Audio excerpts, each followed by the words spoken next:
lot has happened in a year. I think I was first reserve for the team last year, and now to be the number 2 is quite a big leap compared to last year's position. So a lot of training, a lot of tournaments, a lot of travels, and some good results along the way have made it possible. Who are these numpties doing? Who are these 2 numpties? You got a camera in their face. What do you reckon we say? Make up a persona, not paddle. What do you reckon we could say? Professional poker player? No. So Alex is GB number 2. He currently lives out in Denmark, in Copenhagen, and has had a really interesting, I think, travelling period in his life where he actually hasn't lived in the UK for quite a long time. He has lived out in Lanzarote, where I think that's where he met his girlfriend, who is Danish, hence now living in Copenhagen. He speaks perfect Danish, by the way, which is amazing. I don't know how, but I, for a long time, thought that he had dual nationality because his Danish was so good. But he competes a lot at the minute on the Danish paddle circuit, and Denmark is probably a few years in front of the UK in terms of its tournament structure and its club setup and its development in paddle. So he is like one of the top players in Denmark, as well as being GB number 2, and it's interesting to see how he's bringing a bit of that Danish style then coming and playing in the UK. Film this. What's going on there? I walk like this. First time I ever played was back in 2015, 2016. I used to work as a sports instructor down at Club Centre, which is basically like an active sports hotel. It's Danish owned, so 70% of the guests and instructors are Danish. Hence why I'm in Copenhagen now. But I played for the first time there, but I was never really kind of addicted. I was still playing mainly tennis and football in those days. It wasn't until I later moved to Denmark and stopped football in Denmark many years later. I think started really giving it a shot in 2022. It's massive also in Denmark. I think we have close to 1,500 courts for a population of 6-7 million. Compare that to UK that has 65 million and 1,000 courts. So there's quite a big difference in that. It's great. It's so interesting to watch the sport evolve into what it is now. It only takes, 3-4 years to look back to the level of production, the level of the players. Like the professional paddle players are almost treated as celebrities now. If you look with Tapia, and these guys are hitting 1 million followers on Instagram. Fast, all the way down, all the way down. Okay, Yes. that's where I went wrong. Hold it on the side. Yeah, okay. How can we... Right, now when I'm done Sunday night, maybe, we say. Like I said, I've only been playing on the professional FIP circuit for a year now, and I'm 30, so I started trying to take it seriously a couple of years ago when I was 27, 28. But I think promising thing for me is looking across the professional circuit and seeing that there is actually a lot of players that are surpassing 30 and still playing at a very high level. So it gives me good motivation to continue working, training, and trying to hit those next goals. We're back. It's day 2 of the LTA Padel National Championships 2025. So much action today happening on the court. Louis Harris, yes. Welshman. I started playing with him at the start of this year, but me and Louis have, from the first couple of tournaments, hit it off pretty well. We had some good results, good chemistry on the court, and I think that's the most important for me. Is that even though it's it's a profession, it's something you're doing 24/7. You also have to have fun, because if you don't have fun, you don't get as much out of it. So I think we have fun on the court, both on and off the court, and that just helps us play better. I think a good way to put it is I'm an over-analyzer, and he's quite the opposite.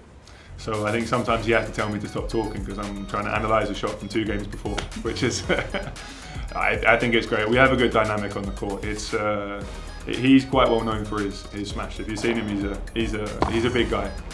Yeah, looking forward to it. Semi-final tomorrow, probably against Sam and Nick, I'm guessing. I think so. I think so, yeah. Sam Jones and Nikhil Mahindra. So another tasty match against 2 national team players. So looking forward to it. My dad has come to a couple. My mum's also been over in Denmark once. So my dad is actually coming down to watch the champs here. So it's not far from Cape Wall.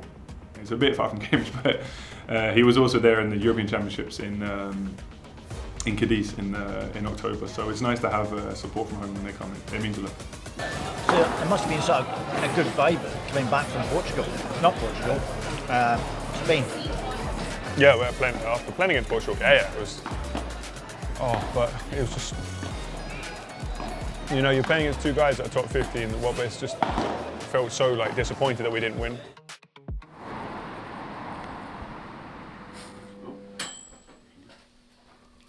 Porridge and bananas on a smoothie. Yeah, Medina's match, I think when we finished our match, we came off the court and they were mid in the second set after Medina had won the first set. So in third set, when I came out after physio, I heard Fonzie and Chris were up 3-0 and they came back and behind 4-3. Or there was a big break point from 4-3 to 5-3, I think, and they then served it home. We missed a couple of match points actually. But yeah, I think it was a shame. It was a shame. Great win for Chris and Fonzie though, don't get me wrong, but yeah, shame for Christian and Ryan that they don't go. So you don't feel any added pressure now that the #1 seed has been knocked out? Not really, no. A little, but it's not where it should be affecting you. You know, I think already at the start of the tournament, you know, me and Louis know if we play our best, then we can win. You know. It's no secret that you're not earning a lot from competing on these tournaments. It's basically an investment in getting points to get to a higher rank, and then when you achieve the higher rank, that's when the prize money can start to become a little bit more. But I think everyone, especially that I've talked to, is getting sponsorship through local networks or family friends or people in their coaching business networks. So I'm lucky to have 2, 3, or 4 from Denmark that help and support me. That'd be a flight ticket, a hotel, an entry fee, you know, all the costs that come with traveling to these tournaments. So that I'm very grateful and fortunate to have. And so yeah, I'm always on the lookout and pushing to try to get more. That just means that I can potentially work less hours and compete more on the tour to increase my ranking. So it's tough. You're not.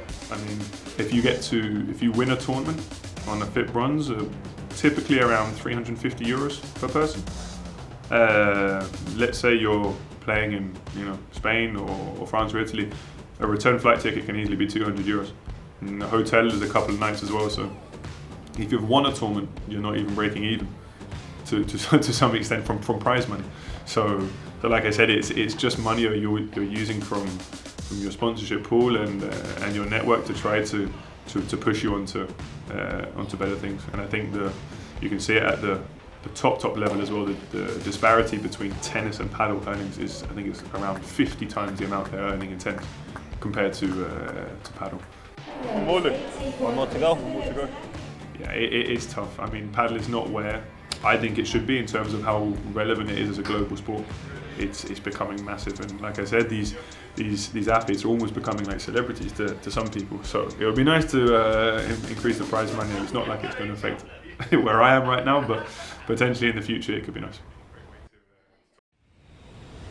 Now is the time to see who will be taking home our Champions Trophy here at the first ever British National Championship. And put your hands together for our first pair. Give it up for Alfonso Matacho and Chris Salisbury.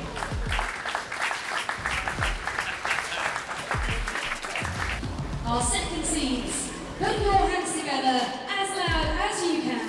Louis Harris and Alex Loughlan.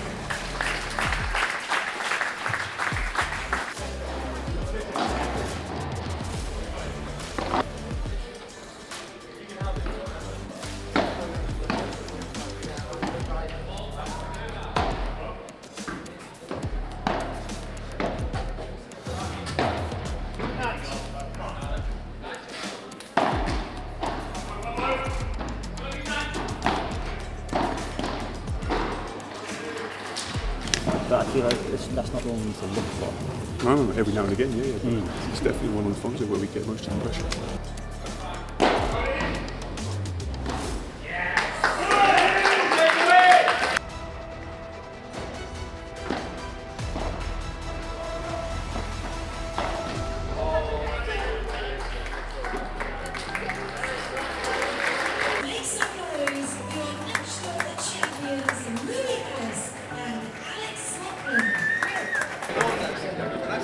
mighty Boris Drummond as well.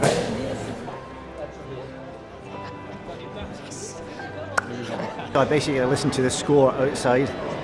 It's too nerve-wracking, and so when it got to match point, I thought, well, I can come in and at least watch the match point. Give it up for your champion.